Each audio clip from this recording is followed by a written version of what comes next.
a disarray in the ranks of the unilateralists. 1 minute, Mr. Levin. Before you begin, it will take a minute. Would you stand up a second? Mr. Levin, your review of savagery and the light was not a review. Please, it was a vicious attack. Yes, it may well have been, but would you mind going back? There's just one tiny thing to be done. Not everyone agreed with Bernard. He was the first man to be attacked on live television in front of 10 million viewers. It wasn't part of our Saturday evening show. Can we concentrate on non-violence, you and I? Bernard Levin was born in the grim backstreets of Camden Town in 1928. From this unpromising beginning, he went on to become the most famous and influential columnist in the English-speaking world. Known for his brilliant intellect, he was controversial, passionate, maddening, enthusiastic, occasionally irresponsible, always courageous, writing with wonderful style and wit. He also became an entertaining and sometimes feared broadcaster, making hundreds of appearances on television. To ask when one first became aware of Bernard Levin is like asking when one first became aware of trees or grass or the wind, things that were just all around us, part of the furniture of our lives. And so he became for me. So I was very deeply in love with him. We were together until 1980, so almost 10 years. And really, I would have stayed with him for the rest of my life, but he didn't want to have children. And I was very clear that I wanted to have children. He kept saying he didn't want to have children. He only wanted to have cats. He was by far the most sort of, the most noted. I think probably, I don't know how often he won Columnist of the Year, more than I did. He won Columnist of the Year a record 6 times, writing 3 columns a week for over 30 years for The Times. His topics and opinions were never predictable. He was as ready to take up the cause of the Perthshire ploughboy, dismissed for homosexuality, as he was to ridicule the inefficiencies of the gas board, or to accuse the Attorney General of lying, for which he was almost imprisoned. Well, I mean, there's no question that Bernard Levin was one of the great columnists, the great columnist of my lifetime, certainly in the UK. He was amazingly prolific as a journalist, never mind his wide-ranging influence. I think somehow he estimated once he'd written something like 22 million words. He could write about politics, he could write about music, opera, food, travel. He had myriad interests. And of course, that was what sustained him, I think, and made him a great columnist.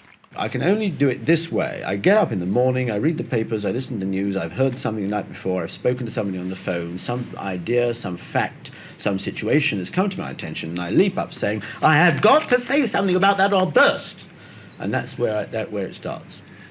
He changed journalism to the extent that his voice was so distinct and clear. He was not pretending to be objective. You always knew where he stood. And that's very much the journalism of today, but it wasn't the journalism of his time. So he was very much ahead of his time in that sense. He would have made a great blogger. I try to be funny sometimes and occasionally succeed, but the point is this, there's something very important in that, because I've always believed if you're putting a serious argument, if you make people smile at the beginning of it, you're halfway to convincing, persuading them. If you just hit them on the head with a bludgeon, I do that too, I'm afraid, I can't help it sometimes, but if you try to make it serious in content, but light in tone, for my part, all my great heroes among journalists, Shaw and H.L. Mencken and Mark Twain, all did that. They were writing about serious matters. All the best jokes are on serious subjects. That's really true, isn't it? Mm. Someone like Bernard could really affect the consciousness of a nation by what he wrote. And when he wrote in the Times, everybody read it. Everybody who mattered, all the politicians. And he could influence events. Bernard's age was the age of the death of deference. It had started before Bernard, But he picked it up and ran with it. He was so impertinent, so rude to judges, Lord Chancellors, ministers, cabinet ministers, prime ministers, politicians, directors of companies. He didn't care. He just dished it out. There was no deference, no politesse, and people loved it. People loved the very act of rudeness, in addition perhaps to agreeing with whatever had motivated. They just loved to see somebody punching up. It was almost always punching up rather than punching down. Bernard's enemies were censorship and prejudice and the oppression of minorities. Here he is challenging Norman Pennell MP, who was promoting the Commonwealth Immigration Act of 1962. Over the centuries, it's the Commonwealth citizens who've been able to come here. And what is more, much more, in fact, you've ignored the vital point in my argument, which is this has, whatever your intentions, whatever the bill's intentions, has in fact encouraged and stimulated colour prejudice in this country. I don't agree. I don't think there is a colour prejudice in this country. What about the chance? I think this is the most tolerant country in regard to racial relations. But your act is making it less so, and so are people like you. I don't think so. Another of Bernard's themes was his implacable hatred of totalitarianism, and he wrote passionately supporting the Russian writer and dissident Solzhenitsyn. Bernard predicted, almost to the day, the fall of the Berlin Wall and the breakup of the Soviet Union, which he was delighted to be banned from entering, as he also was from apartheid South Africa. I think that in his articles, Bernard was striving for two things. One was truth, and the other was entertainment. So truth and insight were vastly important to him. I think he felt an absolute mission to expose fraudsters and people who were of bad faith and tricksters, especially politicians. The recent experiences of people, actors anyway, running for office. Yes, you know what I'm going to say. George Murphy, Ronald Reagan sitting there in the governor's mansion of California. All I can say about Ronald Reagan is that he was up for the part of the President of the United States in a movie about 3 years ago, and they didn't give him to him because they didn't think he was the type. To go by train, that was the week that was. Over, let it go. Oh, what a week that was. That was the week that was. Bernard was one of the leading lights on the groundbreaking satirical show That Was the Week That Was, which criticized and mocked the establishment as never before and changed television comedy forever. Can you tell me how many Liberal MPs there are at the moment? No, I don't know. There are very few. There should be many more. Do you know their names, the ones you have got? I don't know. I'm only interested, actually, in doing for the country what I feel I can do. But you want to add to their number in yourself? I think we will add many at the next election. Well, but many to what total you don't know. Never mind. Can you tell me, let's Liberal personalities, the leader of the Liberal Party, you no doubt know the name of? Joe Grimond, yeah, yes. And the President? I wouldn't know. Oh dear, he won't be pleased to hear that. He's Sir Felix Brunner. However, are you going to the Liberal conference this year, Liberal Party conference? In all probabilities. Where is it? I wouldn't know as yet. Well, how do you know where to go? And it was biting satire. It was not light-hearted or even particularly humorous. It was often very savage and quite criticised at the time for it. It's more savage than it is today, I may say. People forget. And Bernard was one of the leading savages. There had been various sketches that had been performed and actors had done their bit.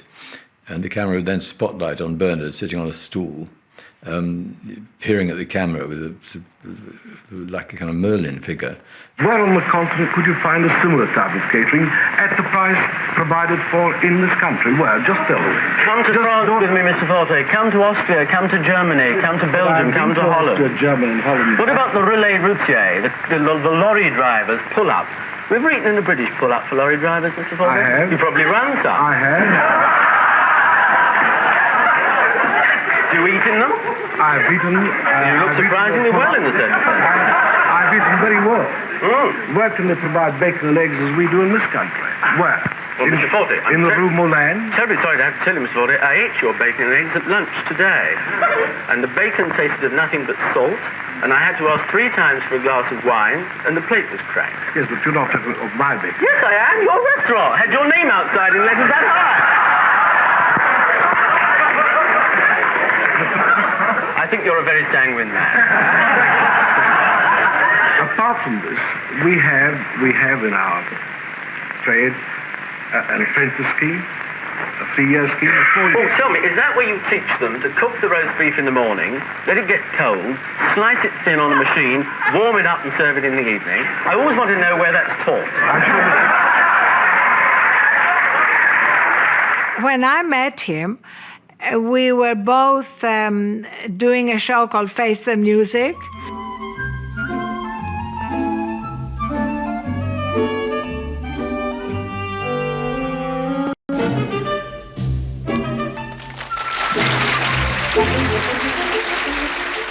Right, well, Bernard, you're beginning.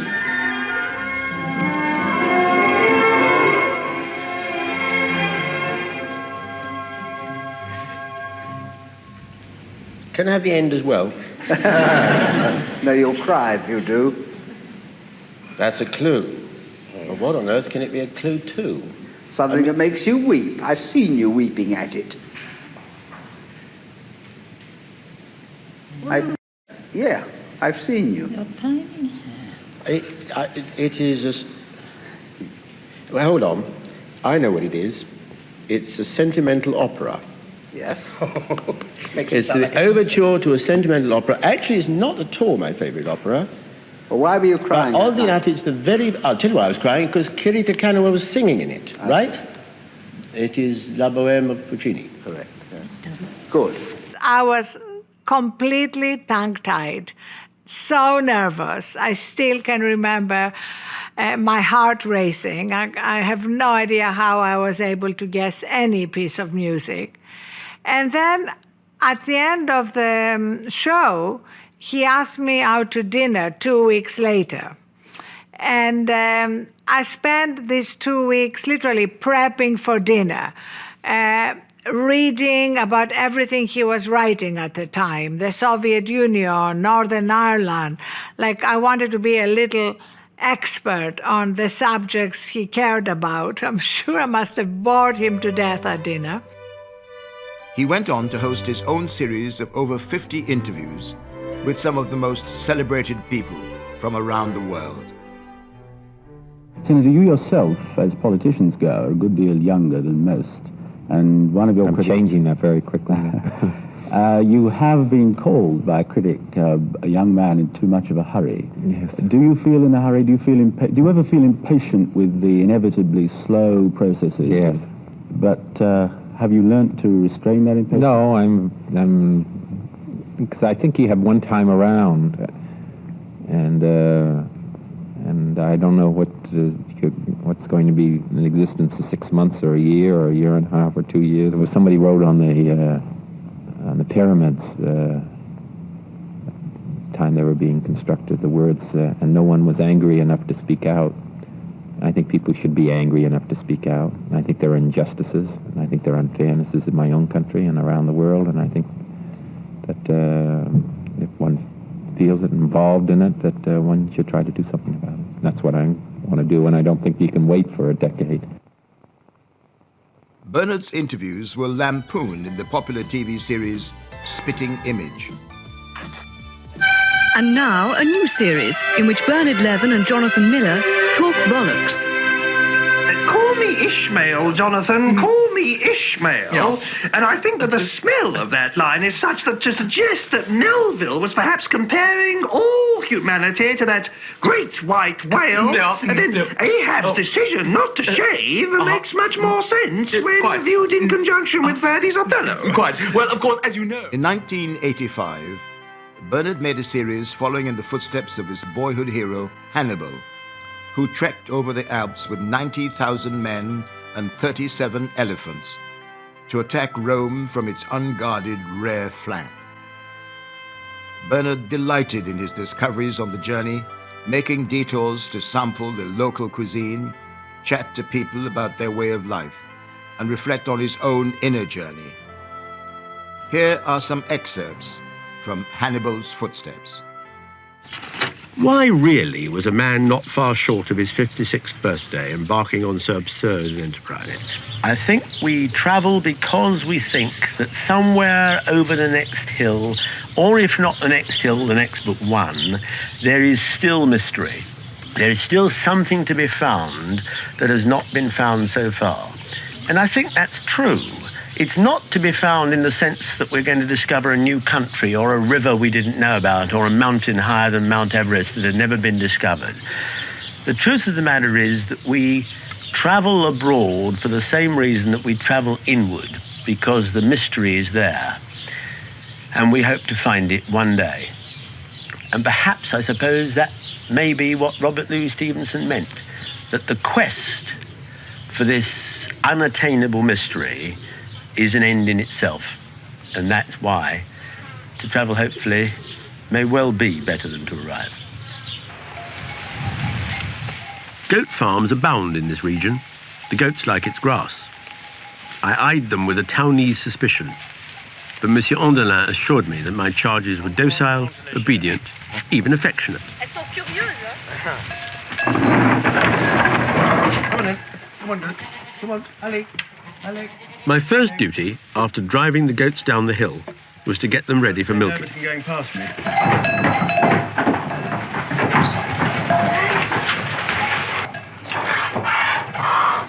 Come along, goats, come along. I know this is a bizarre experience for you, but it's not nearly as bizarre for you as it is for me.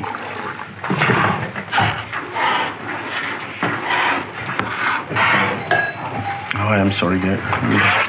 Let me help you. J'ai mangé hier chez Pic. Ah ben non, c'est pas. Mais son fromage de chèvre n'était pas comme ça. C'est peut-être parce que vous avez très aimé chèvre. Ah oui. Participer. Ah, participer. Now, here I have an advantage. A man who was educated at an English public school during the Second World War may have forgotten all the Latin irregular verbs he ever learnt, but he has not forgotten, and never will, how to sew a button on. And I'm sometimes the amazement of my friends when I shyly confess that this skill remains with me. So I'm always careful to point out that it's only my own buttons that I'm willing to sew. But the very last ritual of the night was reading in bed, one of the few habits I had brought from home rather than acquiring en route. Here, at Luce-la-Croix-Haute, I had almost finished Anna Karenina. The theory behind this apparently curious behaviour is that if I throw the pages of a book away as I read them, rather than simply turning them over, the pack is lighter for the next day. I know that a paperback book doesn't weigh very much, but every little helps when you're carrying your house with you. I must say that normally I couldn't destroy a book page by page or in any other way and regard it as a great sin, but I have never been able to regard paperbacks as real books anyway. I may read a book in paperback for convenience, but I will put it on my shelves in hardback only so that I can do this with a clear conscience.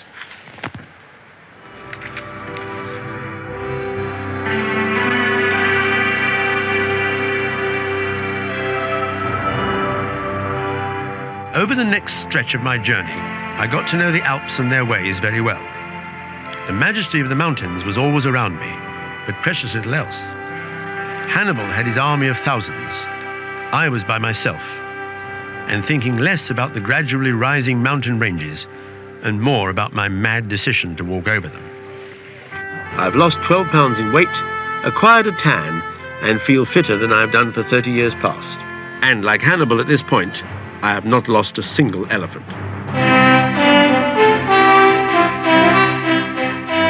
Have you any great passions, any great enthusiasms? I love travelling. I do love travelling.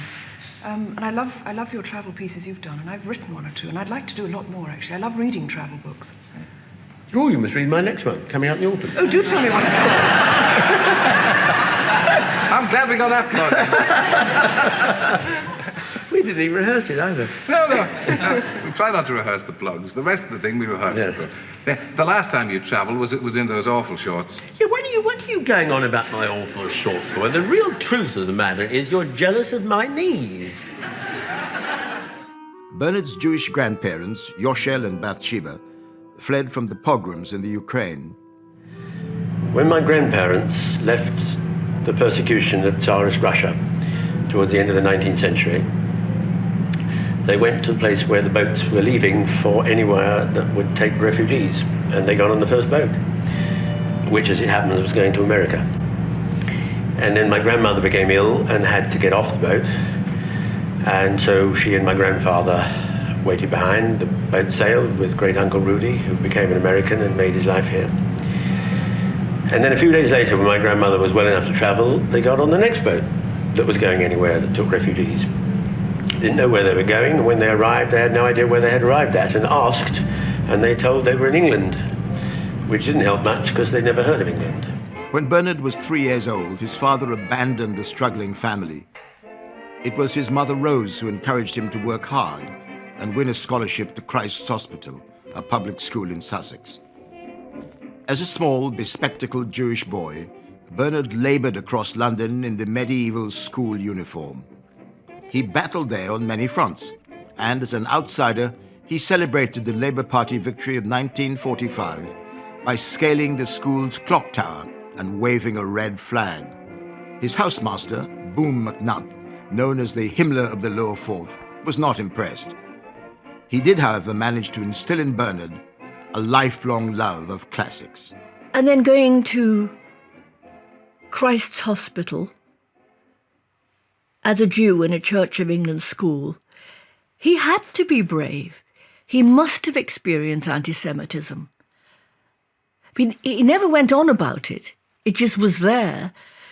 So I think that courage that he must have had as a child, he did have, he carried into his career. And in fact, he told me, I remember, when Rupert Murdoch moved the Times to Wapping, took on the print unions, Bernard told me that when he crossed the picket line, the union brothers spat on him and shouted that he should have gone to the gas chambers. What about going back on this background? Humble beginnings, were they? Yes, very much on the wrong side of the tracks. Camden Town. Camden Town's gone up in the world these days, I can tell you. It wasn't like that when I lived there as a child. What was it like?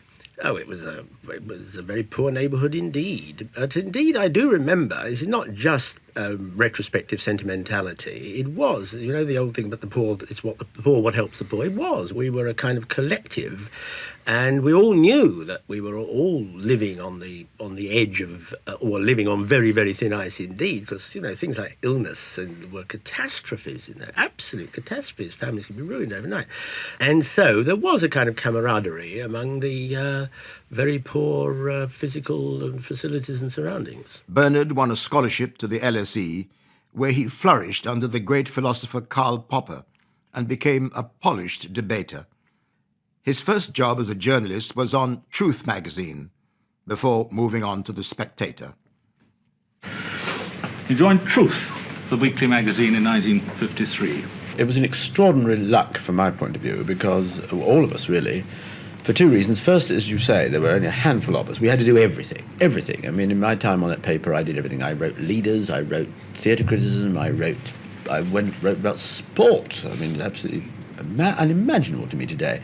I learnt the trade, I learnt proofreading, sub-editing, all sorts of millions of things. It was marvellous, enormously good experience. I first became aware of Bernard Levin when I was about 15. I was an avid buyer of The Spectator when I was a schoolboy, and there was this amazing column in it by a man called Taper. I didn't know who Taper was, and what it did was lampoon current politicians. It was a political sketch, and Taper created these immortal figures. So Sir Reginald Manningham Buller, who was a rather pompous Tory, became Sir Reginald Bullying Manor.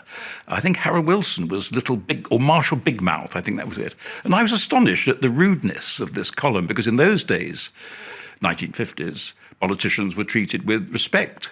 I discovered later, of course, Taper was the pen name of this man called Bernard Levin, and I read him avidly through my school days. He was a great parliamentary sketch writer. I argue the first proper parliamentary sketch writer, and absolutely intrinsic to that art is invective. His invective, often but not always, good-humoured. Bernard then became theatre critic for the Daily Mail, offending many with his outspoken verdicts. Wolf Mankiewicz blamed Bernard's review for the closure of his musical Belle, and the chorus girls paraded down Fleet Street, delivering a coffin to Bernard's office. He could also save shows by glowing reviews, as he did with the RSC's adaptation of Nicholas Nickleby. Somebody once said to him, I think I have a novel in me. And he reported this and commented, what a ridiculous thing to say. He said, it's like a carpenter being told by somebody that they think they have a wardrobe in them. Well, I then came to London about 1965, and I always remember going to see an opera. My first visit to the Royal Opera House, it was a production of Moses and Aaron, not often seen, and I was standing at the back. That was all I could afford and all I could get. And I looked up, and I could see in a box on the right-hand side of the stage, there was Bernard Levin sitting with the most beautiful-looking woman with champagne in front of him. And I looked up from my lowly perch and thought, that's the life. He was amazing as a writing mentor, but also emotionally.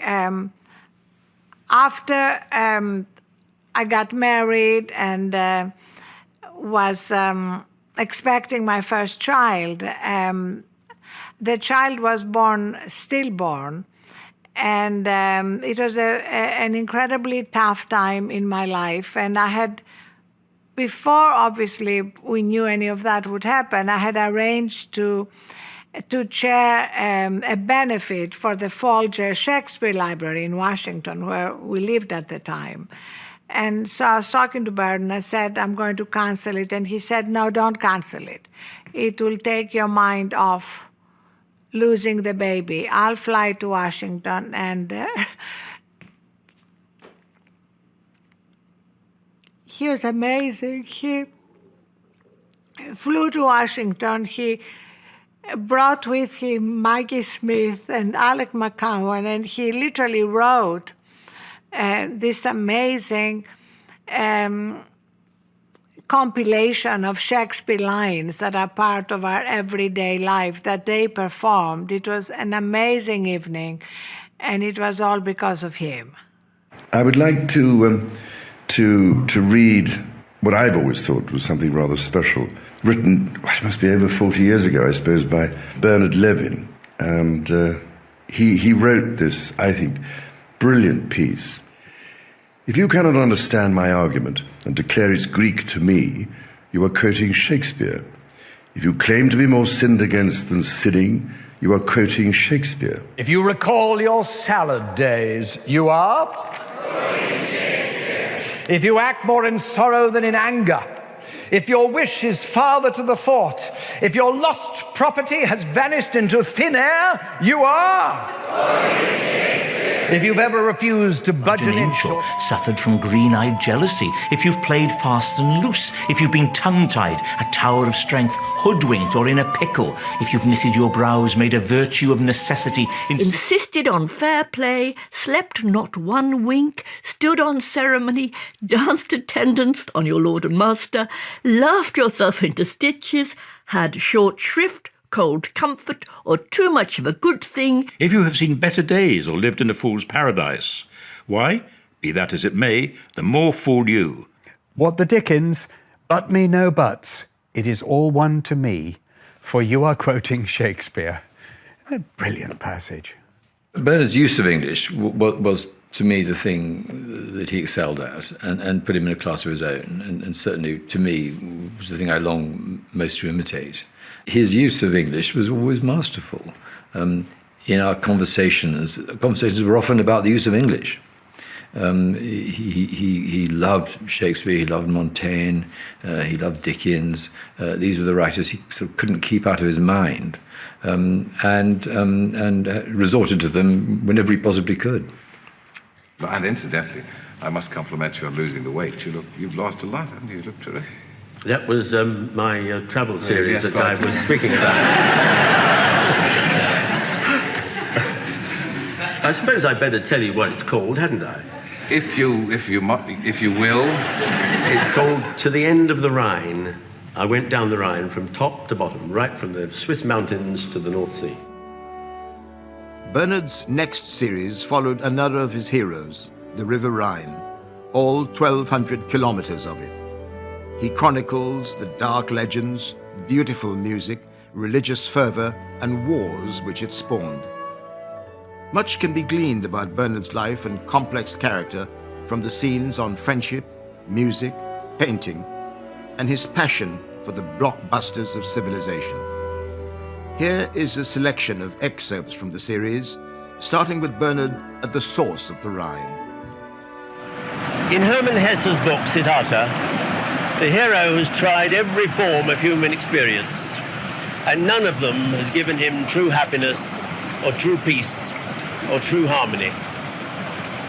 He ends up on the banks of a river working with a ferryman, and at last, as he watches it unhurriedly going by, always the same and always different, he finds that inner tranquility and timeless satisfaction that we are all truly seeking. In ancient times, it occurs to me, people who committed terrible crimes were, as a punishment, sent to the galleys, where they rowed people up and down turbulent rivers, getting soaked to the skin. I don't quite know what happened in between, but nowadays, as far as I can see, not only do you do it for fun, you actually pay to be allowed to do it. I can't imagine that a Roman galley slave would have been able to see the point. A line of Shakespeare flashed before me. Ay me, what pain methinks it is to drown. And I began to compose my last words. 2 hours it lasted. 2 hours of terror, exhaustion, and the greatest possible extremity of bodily discomfort. And I kept remembering I had actually paid to do it. And yet, when it was over, I realized with astonishment what was the chief sensation I was feeling: unalloyed exhilaration.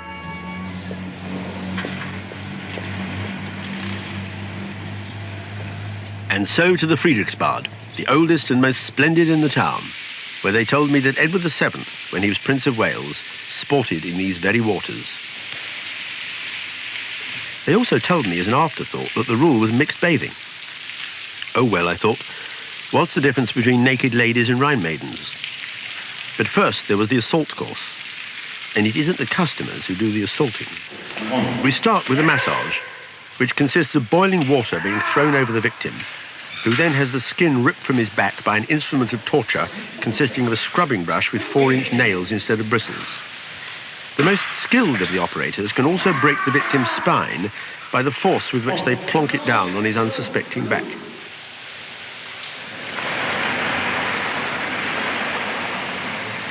But finally, I met the Rhine maidens. 5 of them, moreover, when even Wagner specified only 3. A delightful experience, though I still believe, like Edward VII, that naked ladies are best sampled one at a time and in private.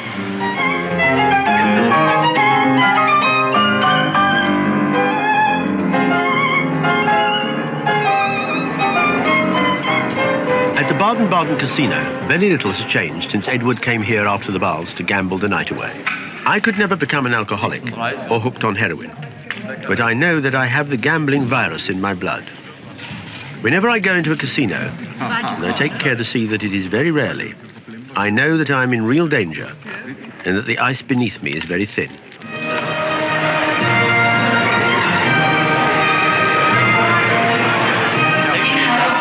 Before the opera, though, there was another kind of drama, though it took place in the foyer. Kurt Waldheim, President of Austria, had arrived, fulfilling his first public engagement since his election, and since the revelations of his decidedly grubby, and perhaps worse than grubby, wartime past. There's no art, said Shakespeare, to find the mind's construction in the face. No, but if there were, Kurt Waldheim would have been condemned out of hand. So furtive, calculating and shifty did he look. The two most powerful forms of expression at the service of human beings are words and song. And in opera, they are fused and make something greater than the sum of their parts. That is why even a trivial opera can be more beautiful and more thrilling and even more profound than a moderate play or an indifferent symphony. And in a handful of operas, I think not more than about 30 out of the thousands and thousands that have been written, something greater still happens. The composer talks to his audience, not simply with the direct form of words, not simply with the oblique or symbolic means of music, but with both together, fully, richly, and most deeply. I would say music and opera were much, much more important to Bernard than the theatre. There's an amazing book of his, it's my favourite book of his, called Conducted Tour, in which he describes a whole summer going to the great festivals all over Europe, you know, from Bayreuth and Salzburg to Edinburgh and Aldeburgh and so on. And you feel that's where his heart is. He knew everything about music. He'd been to countless productions of all the great operas. You, Bernard Levin, have seen Fidelio 60 times. I'm about to give you, I think, a definition of art, because from those things, however many times you have heard them, every time you go, you hear things you have not heard before, and sense things and feel things and understand things, not just about the opera, but about life, that you've never understood before, or never seen before, never heard before, never noticed before. So it is if I stand in front of the late Rembrandt self-portraits. I've seen some of those hundreds of times. And the fact of the matter is, that is what art is. Art is inexhaustible, and that's how you know it's real art. Given that you both have been actively involved and written about politics, were you to prescribe music for the political parties of this country to listen to improve their souls and their politics, what would you choose, starting with you, Bernard? Well, the Labour Party as it is, not as it might be and as it once was, the Labour brass band, undoubtedly brass band. Now, the Conservative Party, well, I mean, if I may put it delicately like this, which Conservative Party are we talking about? Let us talk about the present incumbent. What about the Ride of the Valkyries?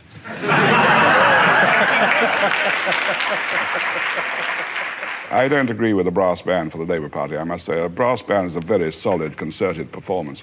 I don't think that really fits.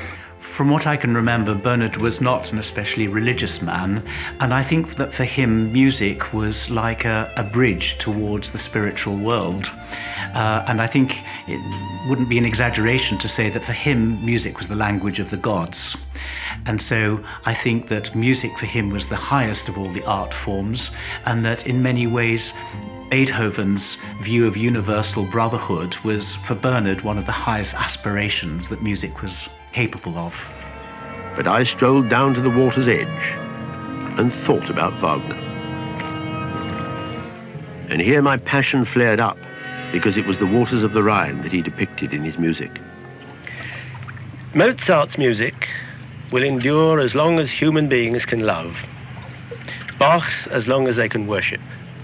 Schubert's as long as they can sing. Beethoven's as long as they can hope. But the music of Richard Wagner will live as long as human beings can experience, or even imagine, the greatest depths of suffering and the greatest heights of ecstasy. Ladies and gentlemen, Bernard Levin.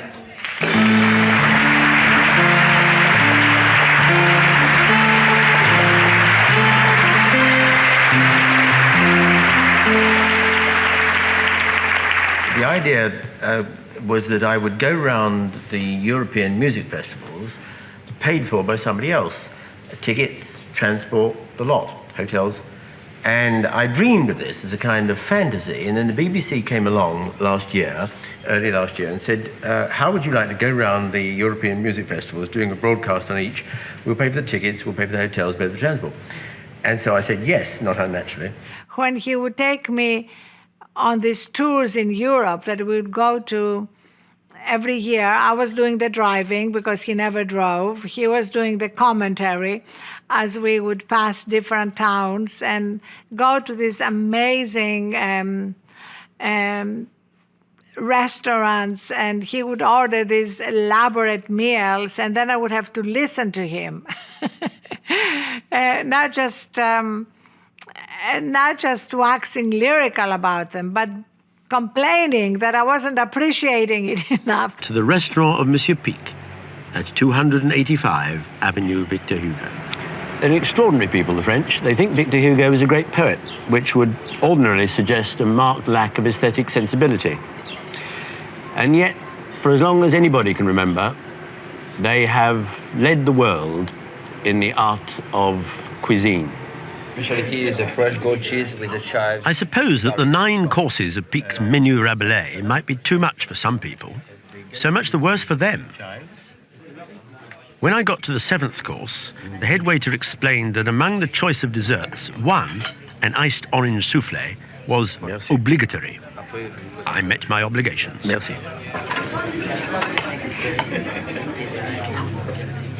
But at the 9th and last course, I very nearly had to say no. I think he just liked the best of everything. That was my instinct for Bernard. You know, he liked to wear the best clothes. He liked to go to the best restaurants and, you know, drink the best wine and be with the most interesting people he could. And that included the women in his life as well as everything else, I think. It's always said that Bernard was deeply romantic. No doubt he was.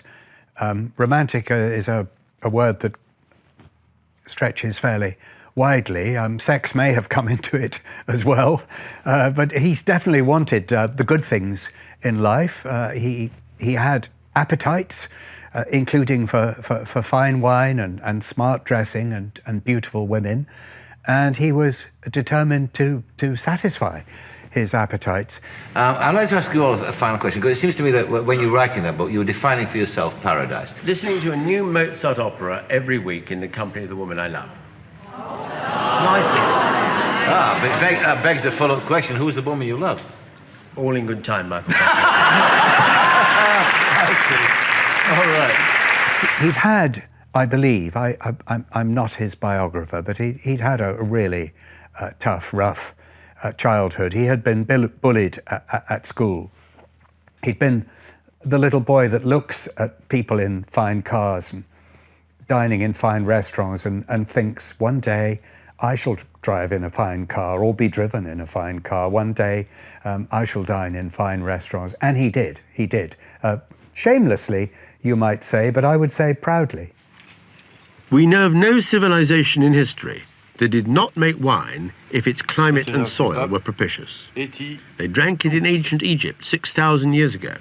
Homer is full of it. All the literatures of the world are full of its images and metaphors. Veuillez maintenant goûter un Châteauneuf des Fines Roches 1980. Wine, taken in moderation of course, is an almost unique product. It makes the world seem better, and the drinker of it feels that he fits better into the world.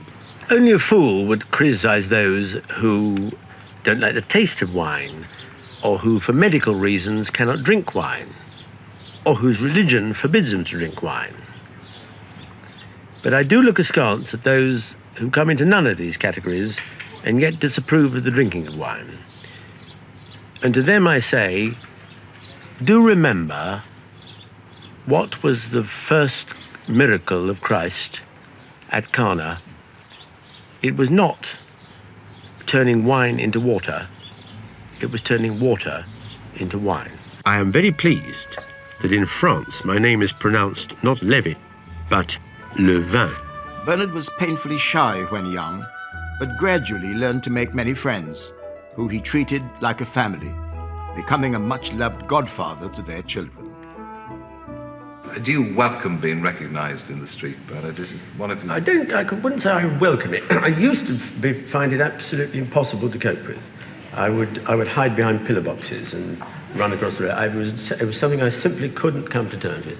And then gradually I managed to.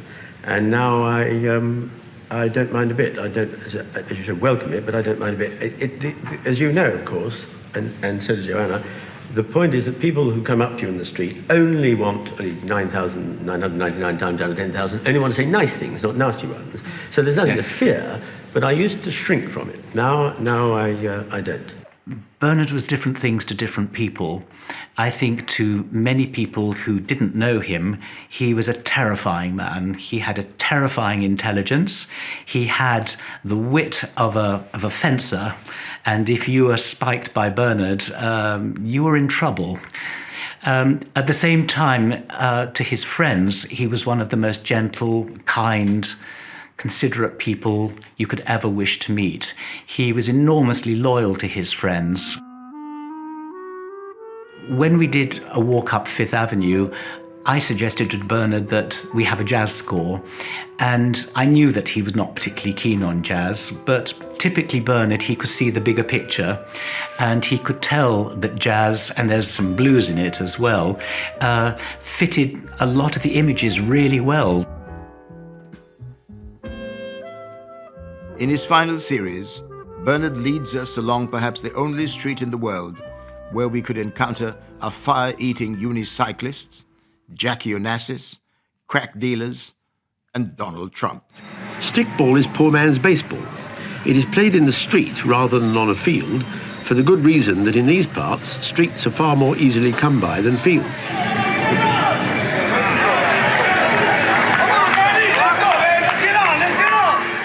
I was not elected most likely to succeed,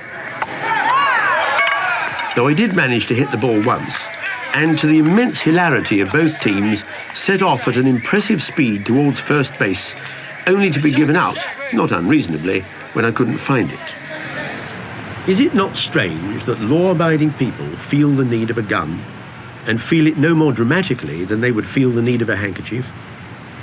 But what do you do if you are part of a society in which you would not be in the least surprised to be robbed at knife point in broad daylight? Well, one thing you might do is learn to shoot. When in New York, do what the New Yorkers do. I went to do it in the basement of Jerry Preisner's Fifth Avenue shooting range. I am a man steeped in the arbitrament of words, a believer in persuasion, not force. But I now had in my hand an object which had no other function than to hurt or maim or kill. Should the peaceful man have such things? To put your harness on, and that's all. That's it. But were you frightened when you started? I was a little scared when I first stepped out. How long have you been doing it? About 5 years now. Tell me, is it something you could acquire, a head for heights, or do you have to be born with it? No, I think it's something that you can acquire. How many windows has this building got? 6,500. 6,500? And you do them all? Yes, I do. You and how many others? It's me and one other guy. Just two guys? Yes. How long does it take you to get right around the building once? About 3 to 4 months. 3 to 4 months. And then you start again? Yes, it's a continuous cycle. So you just go round and round and round. So everybody gets his windows washed three months? At least 3 times a year. I can't remember what building used to be at 725 Fifth Avenue, but alas, I can't forget what is there now. It is the Trump Tower, named after Donald Trump, who had it built, who owns it, and who, for all I know, designed it too. Trump is an extraordinary man. He is one of the most successful entrepreneurs even America has ever spawned. Yet in his success, there is a grotesque naivety and vulgarity, and these jointly reach a pinnacle in the atrium of the Trump Tower. Yet he has had the last laugh. When he built his monstrous toy, he hypnotized the city into granting him property tax exemptions worth hundreds of millions of dollars. I wonder if New York thinks that it got a bargain.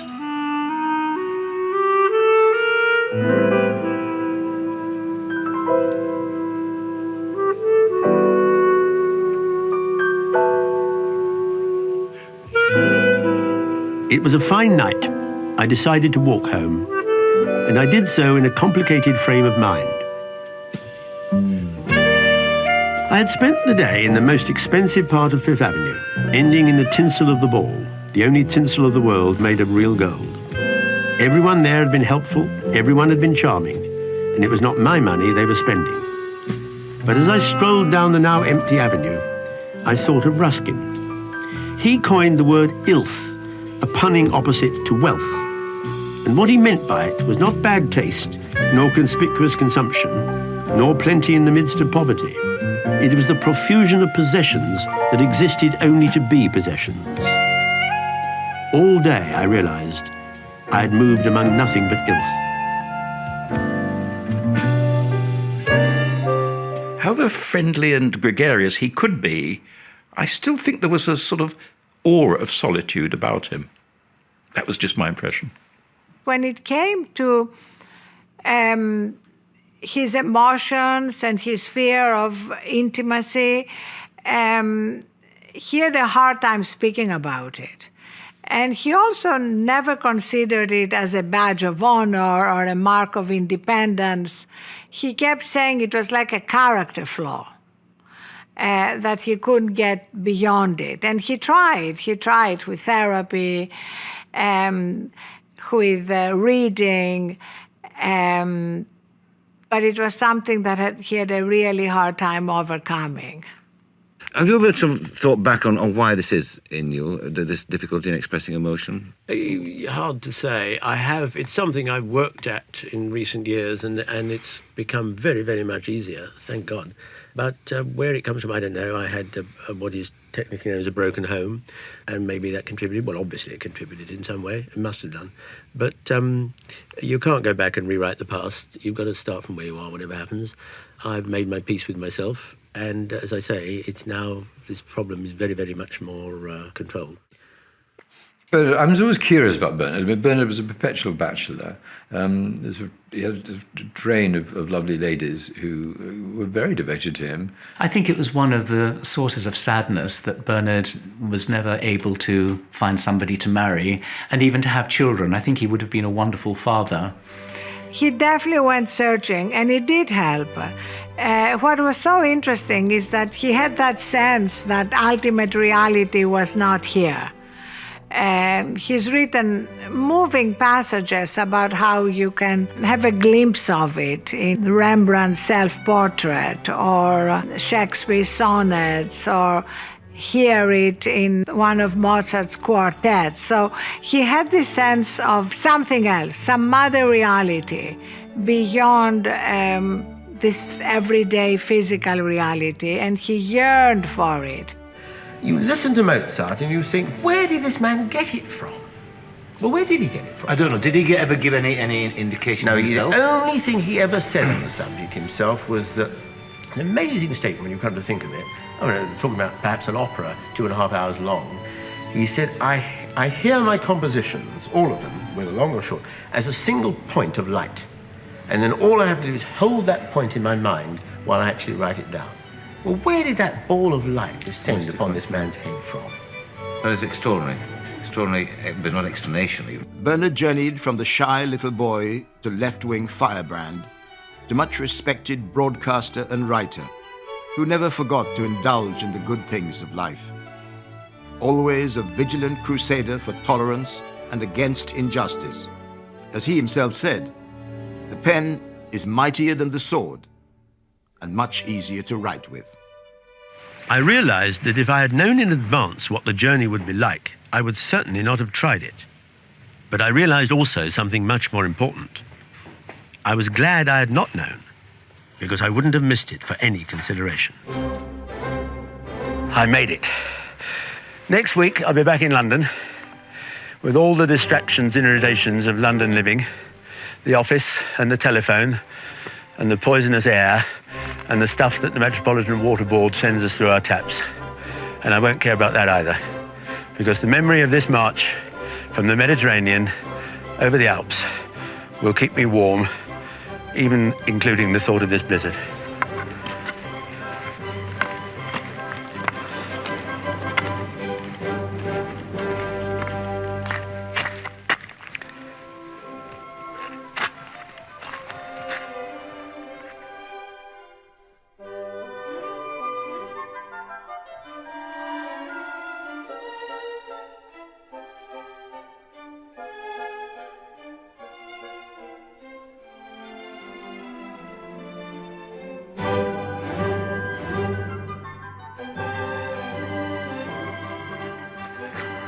And one other thing.